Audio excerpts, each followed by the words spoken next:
जय हिंद साथियों, एक बार फिर से आपका अपने इस YouTube चैनल नॉलेज बिट पर स्वागत है। दोस्तों, जैसा कि आपने थंबनेल में देखा कि अब आप ट्रेन का वेटिंग टिकट बुक नहीं कर पाएंगे।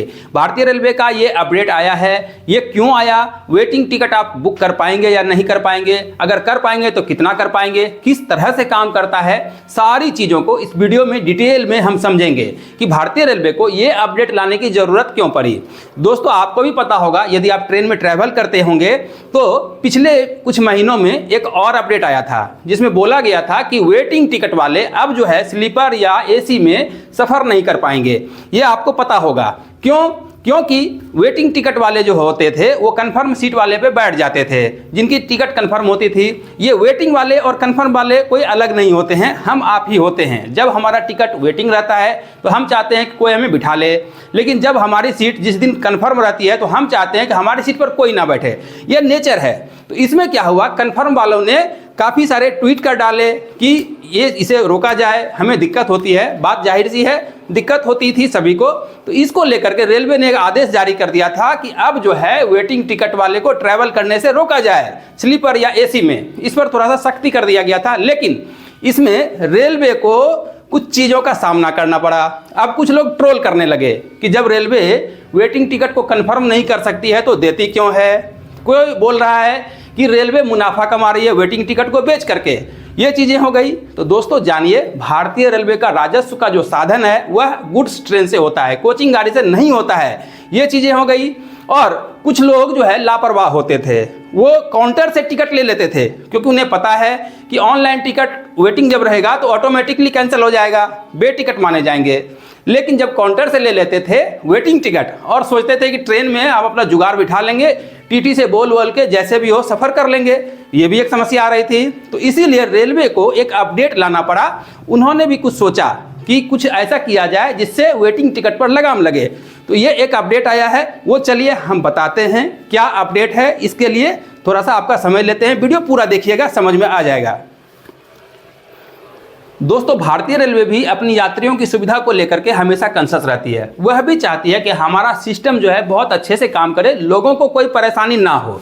तो ये वेटिंग को लेकर के जो चल रहा था, इसको लेकर के एक ऐसा अपडेट ले आया, अपने आप में एक चेंजिंग ले आया कि हम इतना ही वेटिंग देंगे जो कि कंफर्म भी हो जाए। थोड़ा बहुत आगे पीछे हो सकता है, लंबा वेटिंग जो होता था, कंफर्म नहीं होता था, लोगों को परेशानी होती थी। इन सब चीज़ों से बचने के लिए रेलवे ने एक अच्छा दिमाग लगाया और काम भी कर रहा है। AI का सहारा लिया गया। AI का मतलब होता है आर्टिफिशियल इंटेलिजेंसी, यानी कृत्रिम बुद्धिमत्ता, जो मशीन में समझिए एक ऑटोमेटिकली रोबोट के जैसा सिस्टम डाल दिया गया है। अगर आप व्हाट्सएप चलाते होंगे तो उसमें भी देखते होंगे ऊपर में लिखता होगा आस्क मेटा फॉर AI, यानी आप AI से कुछ भी पूछ सकते हैं मशीनी रूप से। आजकल के नए जनरेशन के बच्चों को खूब अच्छे से पता होगा। तो चलिए, आर्टिफिशियल इंटेलिजेंसी काम कैसे करता है। IRCTC, दोस्तों आपको ही पता है कि रिजर्वेशन जो होता है वह बुक जब होता है तो क्रिस सॉफ्टवेयर से चलता है। ठीक है, IRCTC के वेबसाइट से भी आप बुक करते हैं, काउंटर में भी जो चलता है वो कंप्यूटरीकृत चलता है। तो उसमें क्या किया, AI को हर ट्रेन का पूरे साल का डाटा जो है, फिलहाल अभी क्या किया गया है, 5 साल का पिछला डाटा AI में फिट कर दिया गया है, उसे कन्वर्ट कर दिया है। AI को पता है कि किस महीने में कितनी वेटिंग कंफर्म हुई है। 5 साल यानी बीते 5 साल का डाटा इसके पास पड़ा हुआ है। सपोज करिए, अगर एक ट्रेन है, मान लीजिए 12802 नई दिल्ली पुरुषोत्तम एक्सप्रेस, इसमें क्या है, अगर जनवरी से लेकर के दिसंबर तक का डाटा फिट है, ठीक है, जनवरी महीने में कितना वेटिंग कंफर्म हुआ, फरवरी, मार्च, उसी तरह से पूरे दिसंबर तक किस महीने में कितना वेटिंग तक हम कंफर्म कर पाए। क्योंकि होता है कोई त्यौहार का मौसम है तो उसमें लोग कैंसिल नहीं कराते हैं। कुछ मौसम ऐसा होता है, यानी कुछ महीना जिसमें लोग खूब कैंसिल करा लेते हैं, तो वेटिंग वाले को कंफर्मेशन मिलेगा, है ना।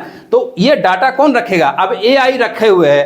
तो AI को पता है कि मार्च महीने में हम 100 वेटिंग ही क्लियर कर पाएंगे या उतना ही क्लियर हुआ है। उसी तरह से अगर 12322 मुंबई हावड़ा मेल एक गाड़ी है, मान लीजिए इसमें अगर जनवरी महीने में 200 वेटिंग क्लियर हो गई, ठीक है, और इसमें जनवरी महीने में सिर्फ 100 वेटिंग क्लियर हुई, तो अब AI क्या करेगा, 10% ज़्यादा रख करके वेटिंग अलाउ कर देगा। यानी अब आप जनवरी महीने में बुक करेंगे यात्रा में, यानी सफ़र करने के लिए, तो वो क्या करेगा, 110 वेटिंग तक अलाउ करेगा इस ट्रेन में। ठीक है, आप बुक कर लीजिएगा। अगर इस गाड़ी की बात करें, जनवरी में 200 वो दे पाया, तो ये क्या करेगा, ये भी 10% रख करके 220 सीटें जो है वेटिंग में अलाउ कर देगा कि हम इतना वेटिंग दे सकते हैं, इससे आगे वो नहीं देगा। पहले क्या होता था, 300 400 मनमाना वेटिंग चलता जाता था। आप बुक कराते गए, कल भी ट्रेन है, आज टिकट ले रहे हैं, तब भी वेटिंग मिल जाता था। लेकिन अब नहीं होगा। अब क्या होगा कि जो महीना में, पर्टिकुलर महीना में जितना वेटिंग जाता है 10% जाएगा, उसके बाद उस ट्रेन में रिग्रेट मिलेगा। चाहे आप ऑनलाइन बुक करिए या काउंटर से लीजिए, वो सिस्टम में ही रिग्रेट शो करेगा, यानी बुक ही नहीं होगा, रिग्रेट में आ जाएगा, वो बुक लेने ही नहीं देगा। तो ये अपडेट है। इस तरह से क्या होगा, एक निश्चित रूप का ही वेटिंग मिलेगा और लोगों को भी लमसम एक आइडिया मिल जाएगा कि इतना वेटिंग हमारा क्लियर हो जाएगा, ज़्यादा वेटिंग देगा ही नहीं रेलवे। अब regret, general waiting list, RLWL, PQWL, TQWL, RAC, ये सब का मतलब क्या होता है दोस्तों, इसी चैनल पर वीडियो अवेलेबल है, आप देख सकते हैं। तो ये अपडेट था वेटिंग को लेकर के। साथियों, ये अपडेट आपको कैसा लगा कमेंट में जरूर बताइएगा। हम इसी तरह से अपडेट वाली वीडियो आपके लिए लाते रहेंगे। चलिए मिलते हैं किसी अगली वीडियो में, तब तक के लिए जय हिंद, वंदे मातरम।